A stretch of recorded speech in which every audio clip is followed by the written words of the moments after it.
வணக்கம். என்ன செய்தியை பார்க்க போறோம்னு கேட்டீங்கன்னா, பதவியேற்புக்கு நாள் குறித்த எடப்பாடி பழனிசாமி.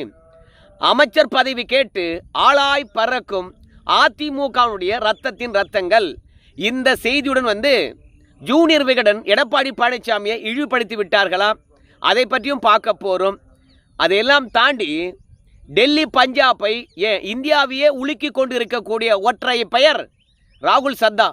தமிழகத்தில் யார் அந்த ராகுல் சர்தா, குறிப்பாக திமுகவில் யார் அந்த ராகுல் சர்தா அப்படின்னு நம்ம பார்க்க போகிறோம். ஏன்னா இந்தியா முழுவதும் பல கட்சிகளில் இருந்து பாஜக பல பேரை தட்டி தூக்குது. ஆனால் தமிழகத்தில் பாஜகவுக்கு எதிரே நின்று அரசியல் செய்வது திமுக. அந்த திமுகவை உடைக்கணும், அதுலேருந்து 4 பேரை இழுக்கணும் அப்படின்னு பாஜக ஐடியா பண்ணாதா? ஆனால் நெடுங்காலமாக திமுகவை உடைக்க முயற்சி செய்து பாஜக அந்த முயற்சியில் தோல்வியும் அடைந்திருக்கிறது. ஆனால் இந்த தேர்தல் தோல்விக்கு பிறகு திமுக கிட்ட இருந்தும் ராகுல் சர்தா உருவாக வாய்ப்பு இருக்கிறது அப்படின்னு பாஜக நினைக்கின்றார்கள். சரி, திமுகவில் யார் அந்த ராகுல் சர்தா? முதல்ல எங்களுக்கு ராகுல் சர்தான்னு சொல்றியே, அவங்களே யாருன்னு தெரியாதுப்பா அப்படின்னு நினைக்கிறவங்களுக்கு ராகுல் சர்தா பற்றி நான் சொல்கிறேன். திமுகவில் யார் ராகுல் சர்தாவாக இருக்க வாய்ப்பு இருக்குது அப்படின்னு நான் சொல்கிறேன். ஆனால் எல்லாவற்றையும் நீங்கள் பார்க்கணும்னா நம்முடைய சேனல் நீங்கள் சப்ஸ்கிரைப் பண்ணிக்கணும். இது வரைக்கும் நீங்கள் சப்ஸ்கிரைப் பண்ணாமல் இருந்தீங்கன்னா சப்போர்ட் பண்ணுறதா இருந்தால் மறக்காமல் ஒரு லைக் ஒன்று போட்டு போங்க. முதல்ல எடப்பாடி பழனிசாமி பதவி ஏற்பதற்கான நாள் குறித்தது மே மாதம் 9ஆம் தேதி. அதற்குள்ளாக எடப்பாடி பழனிசாமி கிட்ட இருந்து அமைச்சர் பதவியை ஆட்டையை போட்டணும் அப்படின்னு சொல்லிட்டு ரத்தத்தின் ரத்தங்கள் முயற்சி செய்து கொண்டு இருக்கின்றார்கள். எடப்பாடிக்கு நெருக்கமாக இருக்கக்கூடியவங்க கிட்ட சொல்லி வச்சிருக்காங்க. குடும்ப உறுப்பினர்கிட்ட போய் ரத்தத்தின் ரத்தங்கள் ரெக்கமெண்ட் கேட்டிருக்காங்க. எடப்பாடி பழனிசாமி அமைச்சர் பதவி தானே, நிறைய புள்ளி விவரங்கள் தேவைப்படுகிறது, அதெல்லாம் கொண்டு வந்து கொடுங்க, அதற்கு பிறகு உங்களுக்கு நான் அமைச்சர் பதவி தருகின்றேன் என்று வாக்குறுதி கொடுத்துருக்கின்றாராம். ஏன்பா, எடப்பாடி பழனிசாமி முதல்ல ஜெயிக்கணும் இல்லை, அதற்கு பிறகு தானே என்னைக்கு பதவி ஏற்க வேண்டும் என்ற நாளை குறிக்கணும். வெற்றி பெற்று விடுவாரா? போட்டி கடுமையாக இருக்குன்னு சொல்கிறாங்க. விஜய் அவர்களை பொறுத்த வரைக்கும் எல்லோருடைய வாக்கையும் பிரிச்சிருக்கிறாருன்னு சொல்கிறாங்க. அப்படி இருக்கும்போது எடப்பாடி பழனிசாமி தான் வெற்றி பெறுவார் என்று எடப்பாடி பழனிசாமி எப்படி முடிவுக்கு வந்தார் அப்படின்னு சொல்லிட்டு நீங்கள் கேட்பீங்க. தினமலர் ஒரு செய்தியை வெளியிட்டிருக்குது. ஏன் தினமலருடைய செய்தியை நான் கோடிட்டு காட்டுறேன்னா, அதிமுகவுக்கு எதிராக இருக்கிறதா தினமலர் என்று கேட்டிங்கன்னா, அதிமுகவுக்கு எதிராக இல்லை தினமலர், ஆனால் எடப்பாடி பழனிசாமிக்கு எதிராக இருக்கிறது தினமலர். அவங்களே அதிமுக வெற்றி பெறும் என்ற ஒரு கருத்தை சொல்கிறாங்க. ரெண்டாவது, திமுக பொறுத்த வரைக்கும் வாக்கு எப்படி விழுந்திருக்குது அப்படின்னு ஒரு கணக்கீடு எடுத்திருக்கின்றார்களாம். அதே கணக்கீடை அதிமுகவும் எடுத்திருப்பதாக தகவல் தெரிவிக்கிறாங்க. திமுக எப்படி தனக்கு வாக்கு விழுந்திருக்கின்ற கணக்கீடு எடுத்தாங்க அப்படின்னு கேட்டிங்கன்னா, பூத்தில் போய் உட்காடுறாங்க திமுகவுடைய ஏஜென்ட். அவங்க வாக்களிப்பது மட்டுமே கவனிப்பது கிடையாது. இவங்கெல்லாம் யாருக்கு வாக்களிப்பாங்க அப்படின்னு மன ஓட்டத்தை அறிந்து டிக் பண்ணிக்கிட்டே வந்திருக்காங்க. ஸோ இத்தனை பேர் இந்த பூத்தில் திமுகவுக்கு வாக்களித்திருப்பாங்க அப்படின்னு கணக்கீட பூத்து ஏஜெண்டாக உட்கார்றவங்களே கணக்கிட்டு விடுகின்றார்கள். ஸோ அந்த ஒட்டுமொத்த தொகுப்பையும் திமுக தலைமைக்கு கொடுத்துருக்காங்க. திமுக தலைமையானது பூத் ஏஜென்ட்டுகள் கொடுத்த எல்லா விவரத்தையும் சரி பார்த்து விட்டு, அடடா திமுகவுக்கு இந்த முறை பின்னடைவு தான் போல இருக்குது அப்படின்னு யோசிக்கிறாங்களாம். அதனால் அமைச்சர்களாக இருந்தாங்கள்ல, அவங்களுடைய தரவுகளையும் கேட்டிருக்காங்களாம். அது மட்டும் இல்லை, வாக்குப்பதிவுக்கு பிந்தைய கருத்து கணிப்பெடுத்த பல நிறுவனங்களுடைய டீட்டெயிலையும் கேட்டிருக்காங்களாம். ஏற்கனவே நம்ம முதலமைச்சருடைய மருமகன் எடுத்திருக்கின்றார், அந்த டீட்டெயிலையும் கேட்டிருக்காங்களாம். எல்லாவற்றையும் ஒர்க் அவுட் பண்ணி பூத்தில் உட்காந்துருக்கிறாங்க இல்லையா, அவங்க கொடுத்த தகவல் சரியாக இருக்குதா அப்படின்னு சொல்லிட்டு சரி பார்த்துருக்கின்றார்கள். எல்லாமே மேட்ச் ஆகுதான். திமுகவுக்கு பெரும்பான்மை என்பது கிடைப்பது கடினம் என்ற தகவல் தான் கிடைச்சிருக்குது. இதே மெத்தடை எடப்பாடி பழனிசாமியும் ஃபாலோ பண்ணியிருக்கின்றார். அவருக்கு பாசிட்டிவான தகவல் இருக்கிறது. ஏன்பா, விஜயை பொறுத்த வரைக்கும் எல்லா கட்சியிலும் கை வைக்கிறான்னு சொன்னாங்களே, அதை பற்றி பேசவே இல்லையே அப்படின்னு சொல்லுகின்ற போது அதுக்கு எடப்பாடி பழனிசாமி சொல்லுகின்ற தகவல் என்னன்னு கேட்டிங்கன்னா, அதிமுகவுக்கு ஆன்டி இன்கம்பன்சி கிடையாது, திமுகவுக்கு ஆன்டி இன்கம்பன்சி இருக்கிறது. அந்த ஆன்டி இன்கம்பன்சியை பொறுத்த வரைக்கும் திமுகவுடைய வாக்கில் ஒரு 3% குறைக்கும் அப்படின்னு எடப்பாடி பழனிசாமி நினைக்கிறாருங்க. இப்போது திமுகவுடைய வாக்கு வெளிப்படையாக நிரூபிக்கப்பட்டது எப்போ 2021 தான். அது திமுகவுடைய வாக்கு வங்கி 36%, அதிமுகவுடைய வாக்கு வங்கி 33%. ஸோ இரு கட்சியினுடைய வாக்கு சதவீதம் வெளிப்படையாக நிரூபிக்கப்பட்டது சட்டமன்ற தேர்தலில் 2021 தான். நாடாளுமன்ற தேர்தலை பொறுத்த வரைக்கும் ராகுலா அல்லது மோடியா அப்படி போன தேர்தல் என்பதனால அந்த வாக்கு சதவீதத்தை நம்ம எடுத்துக்கொள்ள முடியாது. உள்ளாட்சி மன்றத்தில் திமுக வாங்கின இல்லை அதிமுக வாங்கின வாக்கு சதவீதத்தை நம்ம கணக்கில் எடுத்துக்கொள்ள முடியாது. ஏன்னா உள்ளூரில் இருக்கக்கூடிய தலைவருடைய ஆதிக்கம் வெளிப்படுத்தும் உள்ளாட்சி தேர்தலில். அதனால் 2021 நடந்த சட்டமன்ற தேர்தலை தான் நாம் ஒரு கணக்கீடாக வச்சுக்க முடியும். அப்படி பார்க்கும்போது அதிமுகவுக்கு 33%, திமுக கூட்டணிக்கும் திமுகவுக்கு 36% விழுந்தது. இப்போ திமுக மீது ஆன்டி இன்கம்பன்ஸ் இருந்ததுன்னா ஒரு 3% வாக்குகள் அவுட்டு. அந்த 3% வாக்குல அதிமுகவுக்கு 1.5% வந்திருக்கலாம், 1.5% விஜய்க்கு போயிருக்கலாம் அந்த ஆன்டி இன்கம்பன்ஸில். அப்போ திமுகவுடைய வாக்கு சதவீதம் 36லிருந்து 33ஆக குறைகிறது.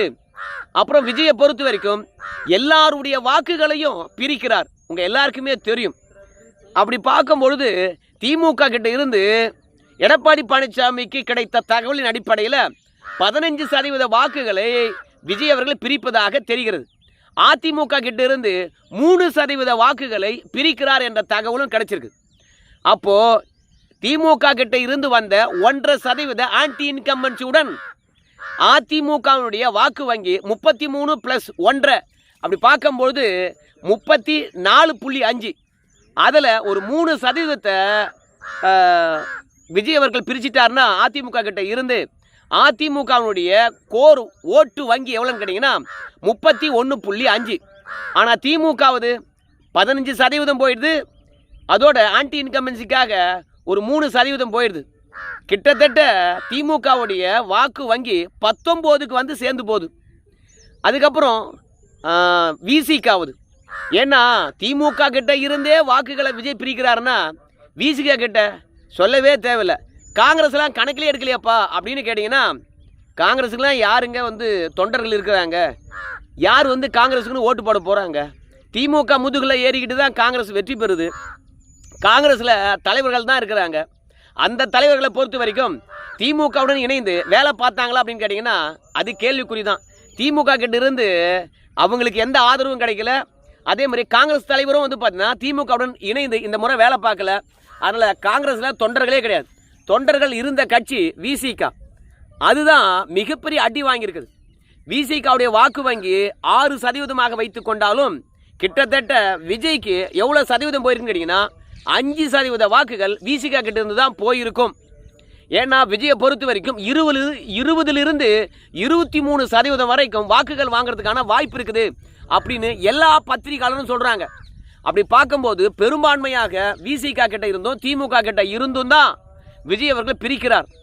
அதனால் அதிமுகவுடைய வாக்கு வங்கி அப்படியே நிலையாக இருப்பதாக எடப்பாடி பழனிசாமி நினைக்கின்றார். பாஜக கிட்ட இருந்து விஜயால் 10 ஓட்டை கூட பிரிக்க முடியாது. ஏன்னு கேட்டிங்கன்னா பாஜகவில் கொள்கையால் சேர்ந்தவங்க. அவங்க தமிழ்நாட்டில் எதிர்ப்பையே சந்தித்து பாஜக தொண்டர்களாக சேர்ந்தவங்க. அவங்க விஜய் வந்த பிறகு அந்த பக்கம் ஓடணுன்ற எண்ணம் அவங்களுக்கு இருக்காது. ஏன்னா பாஜகவுக்கு ஆதரவாக எந்த ஊடகமும் இல்லை, எந்த கட்சியும் இல்லை. பயங்கரமாக பாஜகவை எதிர்த்து தான் பேசுவாங்க, கேவலப்படுத்தி தான் பேசுவாங்க. இப்படி எதிர்த்து பேசுகின்ற போதும் கேவலப்படுத்தி பேசுகின்ற பொழுதும் நான் பாஜகவில் தான் இருப்பேன் அப்படின்னு முடிவெடுத்து செல்றவங்க கொள்கையால் போயிருப்பாங்க, மோடியுடைய ஈர்ப்புனால போயிருப்பாங்க. அதனால் பாஜகவிலிருந்து கண்டிப்பாக நமக்கு தெரிந்து 10 ஓட்டை கூட விஜய் அவர்கள் கவர்ந்திருக்க முடியாது. அது ஆண்கள் ஓட்டாக இருக்கலாம் அல்லது பெண்கள் ஓட்டாக இருக்கலாம். நீங்கள் பாஜகவுக்கு எவ்வளவுதான் குறைவான ஓட்டு போட்டாலும் சரி 3% கீழே பாஜக ஓட்டை கொண்டு போகவே முடியாது. ஏன்னா பாஜக ஏற்கனவே 10% வாக்குகளை நாடாளுமன்ற தேர்தலில் நிரூபிச்சிருக்கிறது. பாஜக வாக்குகளை பொறுத்த வரைக்கும் நாடாளுமன்றத்தில் எவ்வளோ விடுதோ அதே தான் சட்டமன்றத்திலையும் விழும். ஏன் தெரியுமா? சட்டமன்றத்திலையும் மோடியை தான் நிறுத்துவாங்க, நாடாளுமன்ற தேர்தலையும் மோடியை தான் முன்னிறுத்துவாங்க. அவங்களுக்கு ஒரே ஒரு ஐக்கான் தான். ஆனால் மற்ற கட்சிகளுக்கு அப்படி கிடையாது. நாடாளுமன்ற தேர்தலில் வேற ஆளுமையை நிறுத்துவாங்க, சட்டமன்ற தேர்தலில் தங்களை தாங்களே முன்னிறுத்தி கொள்வாங்க. அதனால் பாஜகவுக்கு நாடாளுமன்ற தேர்தலில் விழுந்த வாக்கும் அதே மாதிரி சட்டமன்ற தேர்தலில் விழுந்த வாக்கும் ஒன்று தான் அப்படின்னு எடுத்துக்கலாம். அதனால் சென்ற முறை நாடாளுமன்ற தேர்தலில் பாஜக விழுந்தது ஒரு 10%. அந்த 10% அப்படியே இருக்குதுன்னு நான் கணக்கு போடல. ஆனால் இருந்தாலும் 3% தான் பாஜகவுக்கான வாக்கு வங்கியை நான் போடுறேன். அப்படி போட்டால் கூட அதிமுக கூட்டணியானது கிட்டத்தட்ட 34.5% வாக்குகள் வாங்குது. இந்த அளவுக்கு 4 முனை போட்டியில் ஒரு கட்சி பெருகுதுன்னு வச்சுங்களேன், அது ஆட்சிக்கு வராதா? நீங்களே சொல்லுங்கள். இல்லை அம்மா மக்கள் முன்னேற்ற கழகம், அதுக்கு 1% வாக்கு போடுங்க. பாட்டாளி மக்கள் கட்சி, அது எந்த மாதிரி கஷ்டமான சூழ்நிலையிலும் சரி, மொத்த பேர் தோத்த பிறகும் சரி, பாட்டாளி மக்கள் கட்சியானது நமக்கு தெரிந்து 5% கீழே எப்பவுமே போனதில்லை. இப்போ விஜய் ஃபேக்டரி இருக்குது, அது வட மாவட்டங்களில் அதிகமாக இருக்குது அப்படின்னு நீங்கள் சொன்னீங்கன்னா கூட நம்முடைய பாட்டாளி மக்கள் கட்சிக்கு 5%லேருந்து 3% விஜய் தூக்கி முடுறாரு. மீதி 2% தான் இருக்குது பாட்டாளி மக்கள் கட்சிக்கு. அந்த 2% வாக்கானது அதிமுகவுக்கு வருது.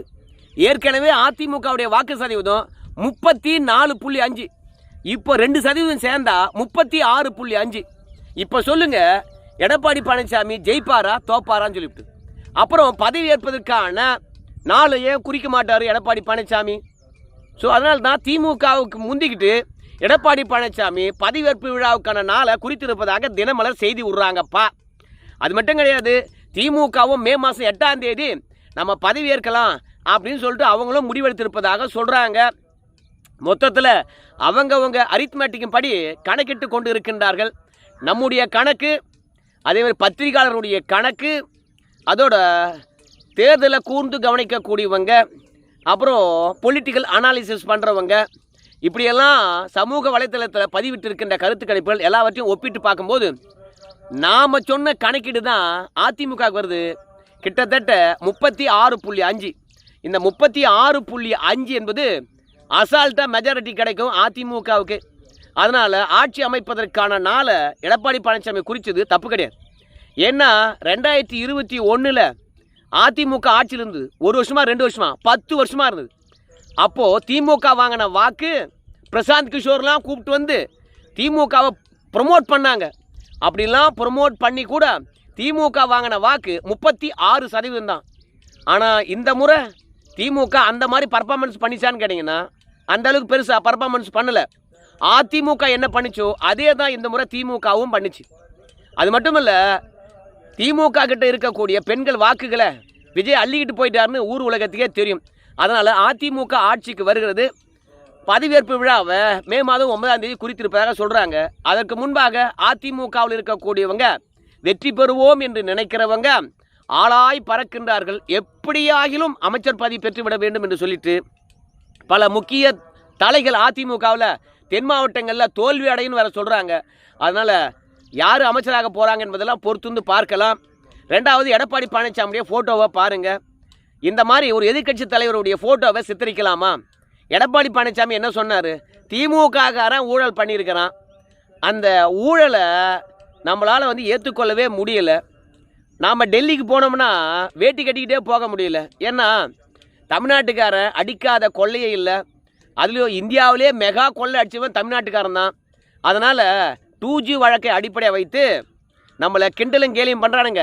டெல்லிக்கு வேட்டியை கட்டிக்கிட்டு போக முடியல அப்படின்னு சொன்னாராம். அதுக்கு நம்முடைய எடப்பாடி பழனிசாமியை ஒரு ப்ளே பாய் மாதிரி ஆப்கால் ட்ரௌசர் போட்டு வரைஞ்சிட்டாங்க. இந்த மாதிரி ஸ்டாலின் அவர்களை வரைய முடியுமா? இல்லை ஜூனியர் விகடனுடைய எடிட்டரையாவது இப்படி வரைய முடியுமா? என்னடா உங்களுடைய கருத்துரிமை, கொஞ்சம் நாகரிகம் வேணாவா அப்படின்னு ஜூனியர் விகடன் பார்த்தீங்கன்னா தன்னுடைய தரங்கட்ட செயலை அதிமுகவினர் பார்த்தீங்கன்னா எதிர்த்திருக்கின்றார்கள். எப்பவுமே அதிமுகவை அடிப்பதாக இருந்தால் அவங்களுக்கு அல்வா சாப்பிட்ற மாதிரி, யாரையும் கேட்க போகிறதில்ல, கேஸ் போட போகிறதில்ல, கேவலப்படுத்துறது சகஜம் அவங்களுக்கு. இப்போ மட்டுமா, எம்ஜிஆர் காலத்திலிருந்து அதிமுகவை பத்திரிகைகள் புறக்கணிக்கும். அப்படி இல்லைன்னு வச்சுக்கலாம், கேவலமாக சித்தரிப்பாங்க. இல்லைனா ஊழல்வாதிகளாக ஊர் முழுவதும் போய் ஊன்னு ஊதுவாங்க. அதே மாதிரி தான் ஜூனியர் விகடன் பார்த்தீங்கன்னா அதிமுக கொடுத்த எல்லா விளம்பரங்களையும் வாங்கி வைத்து கொண்டு கடைசி வரைக்கும் எடப்பாடியை கேவலமாக சித்தரித்து விட்டார்கள். அதிமுகவில் இருக்கக்கூடிய ரத்தங்கள் எங்கள் தலைவரையா இப்படி சித்தரித்திருக்கின்றாய், உனக்கு என்னடா தகுதி இருக்கிறது? இந்த ஜூனியர் விகடனை யார் தொடங்கினாங்க தெரியுமா? எதுக்காக தொடங்கினாங்க தெரியுமா? ஆங்கிலேயுடைய எதிர்ப்பில் எந்த அளவுக்கு மல்லு கட்டிச்சுன்னு தெரியுமா? அன்றைக்கெல்லாம் கண்ணியமாக இருந்தது. இன்றைக்கி காசுக்காக இல்லை எதிர்க்கட்சியை விமர்சித்தால்தான் நமக்கானது வரும் என்பதற்காக இப்படி எடப்பாடி பழனிசாமி படத்தை தப்பாக போட்டிங்களாப்பா அப்படின்னு அதிமுகவுடைய ரத்தத்தின் ரத்தங்கள் கதறுகின்றார்கள். இன்னொரு பக்கம் ராகுல் சத்தா. யார் அந்த ராகுல் சத்தா அப்படின்னு கேட்பீங்க. ஆம் ஆத்மி பார்ட்டியில் இருந்த முக்கியமான தலைவர், பஞ்சாபில் ஆம் ஆத்மி பார்ட்டி வெற்றி பெறுவதற்கு உழைத்தவர், தேர்தல் வியூகம் வகுத்தவர். அவர் இப்போது பாஜகவில் இணைந்திருக்கின்றார். வருகின்ற போது ஆம் ஆத்மி பார்ட்டியில் 10 எம்பிக்கள் இருந்தாங்க. அந்த 10 எம்பிக்களில் 7 எம்பியை அழைத்து கொண்டு வந்து விட்டார். அது மட்டும் இல்லை, பஞ்சாபில் ஆம் ஆத்மி அரசாங்கமானது நடக்கிறது. அங்கே 90க்கும் மேற்பட்ட எம்எல்ஏக்கள் ஆம் ஆத்மி பார்ட்டிக்கு இருக்கின்றார்கள். அவங்களிருந்து கிட்டத்தட்ட ஒரு 63 எம்எல்ஏக்களை இந்த ராகுல் சத்தா பார்த்தீங்கன்னா பிரிச்சுக்கிட்டு வராரு. ஸோ மொத்தத்தில் பஞ்சாபிலும் பாஜக கால் ஊன்றுகிறது. ஆம் ஆத்மி பார்ட்டியிலிருந்து வருகின்ற சட்டமன்ற உறுப்பினர்கள் மற்றும் நாடாளுமன்ற உறுப்பினர்கள் மூலமாக ராகுல் சத்தா பார்த்தீங்கன்னா மீண்டும் ஒரு ஏக்நாத் சிண்டேவாக உருவெடுத்திருக்கின்றார். எப்படி மகாராஷ்டிராவில் பார்த்தீங்கன்னா உத்தவ் தாக்கரே கட்சியாக இருக்கக்கூடிய சிவசேனா உடைச்சி ஏக்நாத் சிண்டே வந்தாரோ, அதே மாதிரி ஆம் ஆத்மி பார்ட்டியை உடைச்சி இந்த ராகுல் சத்தா வந்திருக்கின்றார். இப்படி டெல்லியிலிருந்து மகாராஷ்டிராவிலிருந்து பல பிரிவுகள் ஏற்படுகிறது. ஆனால் தமிழ்நாட்டில் திமுகவில் மட்டும் ஏன் ஏற்படுத்த முடியலை அப்படின்னு பார்க்கும்போது அங்கே தான் திமுக நிற்குது. அதாவது பாஜகவை கண்டு யார் பயப்படுவாங்க? நமக்கு தெரிந்து சிறுபான்மையர் பயப்படுவாங்க. அதுதான் திமுகனுடைய பலமே. அப்போது வேட்பாளராக இருக்கலாம், இல்லை கட்சியினுடைய உயர்மட்ட தலைவராக இருக்கலாம், எல்லாரையும் பார்த்தீங்கன்னா சிறுபான்மையராகவே போடு. அப்படி இல்லைன்னா இந்து மத வெறுப்பாளர் இருப்பாங்கள்ல, அவங்களையே போடு. அப்படி போட்டோம்னு வச்சுங்களேன், பாஜக பக்கம் திரும்பி கூட பார்க்க மாட்டாங்க. அதனால தான் கட்சி நிர்வாகிகளை பொறுத்த வரைக்கும் சிறுபான்மையர்களை போட்டிருப்பாங்க. அதே மாதிரி சட்டமன்ற உறுப்பினர்களும் பார்த்தீங்கன்னா சிறுபான்மையரை தான் அதிகமாக நிறுத்தியிருப்பாங்க. பல பேர் இந்து மதத்தை சார்ந்தவங்க தான் இருக்கிறாங்க. நம்முடைய உதயநிதி ஸ்டாலினுடன் எப்போதும் இருக்கக்கூடிய அன்பில் மகேஷ் பொய்யாமொழி தெரியுமா? அவர் சனாதனத்தை நம்ம உதயநிதி ஸ்டாலின் கொரோனா போல, டெங்கு போல, மலேரியா போல ஒழிப்போம் அழிப்போம் என்று சொன்னார்ல, அதுக்கெல்லாம் முட்டு கொடுத்த நம்முடைய யார் அன்பில் மகேஷ் பொய்யாமொழி கோயிலாக போய் சாமி கும்பிட்றாரு பாருங்க. இங்கே விசில் சத்தம் அதிகமாக கேட்குது, எங்கள் காதெல்லாம் செவிடாக்கும் போல இருக்குது, கடவுளே காப்பாற்று அப்படின்னு கோயிலாக போயிருக்காரு பாருங்க. இந்த மாதிரி சனாதனத்தை விரும்பக்கூடியவங்க தாயா திமுகவில் அதிகமான பேர் இருக்காங்க. நீ என்னடா சிறுபான்மையர் சொல்கிற அப்படின்னு சொல்லிட்டு நினைக்கலாம். திமுகவில் பல பேர் இந்து மத அடையாளத்துடன் இருக்கிறாங்க. இந்து கோயிலுக்கெல்லாம் போவாங்க, இந்து மத பண்டிகைலாம் கொண்டாடுவாங்க. ஆனால் ஆக்சுவலாக அவங்கெல்லாம் இந்துக்களே கிடையாது. எல்லாம் கன்வென்டட் ஆனவங்க தான். எந்த கம்யூனிட்டியில் இருந்தாலும் சரி, அந்த மாதிரி ஆட்களை பார்த்து தான் அமைச்சர்களாக இருந்தாலும் சரி, அதாவது மொத்தத்தில் இந்து மதத்தில் இல்லாதவங்களாக இருப்பாங்க, அப்படின்னா இந்து மதத்தை எதிர்க்கொள்ளாங்க இருப்பாங்க. அந்த மாதிரி ஆட்களை தான் அதிகார மட்டத்திலும் சரி அமைச்சர்களாகவும் வச்சிருப்பதனால திமுக கிட்ட இருந்து எந்த ஒரு ராகுல் சத்தாவையும் வெளியே கொண்டு வர முடியலை, கட்சியும் உடைக்க முடியலை பாஜகவால். ஆனால் இந்த தேர்தல் தோல்விக்கு பிறகு ஏக்நாத் சிண்டேவாக கனிமொழி உருவெடுப்பாங்களா, ராகுல் சத்தாவாக சபரீசன் உருவெடுப்பாங்களா அப்படின்னு கேட்டிங்கன்னா அவங்க அடித்து வச்சிருக்கின்ற கொள்ளையை பொறுத்தது. பாஜக இத்தனை நாளும் ஏதோ ஒரு காரணத்தினால திமுக மீது கை வைக்காமல் இருந்தது. ஆனால் இந்த தேர்தல் முடிவுக்கு பிறகு கட்டம் கட்டுவாங்க. ஏன்னா ஏகப்பட்ட ஃபைல்ஸ் பார்த்தீங்கன்னா மத்திய அரசாங்கத்து கையில் போயிருக்குது. தேர்தல் நேரத்திலே பார்த்தீங்கன்னா பல பேர் வீடுகளில் அதிரடியாக ரைடு நடந்தது, ஆவணங்களை அள்ளி சென்றிருக்கின்றார்கள். ஸோ அதன் அடிப்படையில் கண்டிப்பாக ராகுல் சத்தாவோ ஏக்நாத் சிண்டேவோ கண்டிப்பாக உருவாக்க வாய்ப்பு இருக்கிறது. பொறுத்திருந்து பார்க்கலாம். வைகோ உடைத்ததுக்கு பிறகு, எம்ஜிஆர் உடைத்ததுக்கு பிறகு பெருசாக திமுக உடையவே இல்லை. ஆனால் அதிமுக ஏகப்பட்ட முறை உடைஞ்சும் போச்சு. நிறைய பேர் அணியும் மாறிட்டாங்க. ஆனால் திமுக கிட்டேருந்து அப்படி யாரும் அணி மாறுறதாக தெரியல. திமுக எப்போதும் உடைந்ததாக சரித்திரமும் இல்லை. எம்ஜிஆரை கூட கட்சி விட்டு நீக்கினாங்க, அதுக்கு பிறகுதான் ஒரு பிளவு. அதே மாதிரி வைகோவை கட்சி விட்டு நீக்கினாங்க, அதுக்கு பிறகுதான் ஒரு பிளவு. அதனால் திமுகவை உடைக்கவும் முடியல. ஆனால் இந்த தேர்தலுக்கு பிறகு அதுவும் உடையும், ஏக்நாத் சிண்டேவும் ராகுல் சத்தாவும் உருவாகுவாங்க அப்படின்னு சொல்கிறாங்க. பொறுத்து பார்க்கலாமே என்ன நடக்க போகுதுன்னு. நன்றி நண்பர்களே.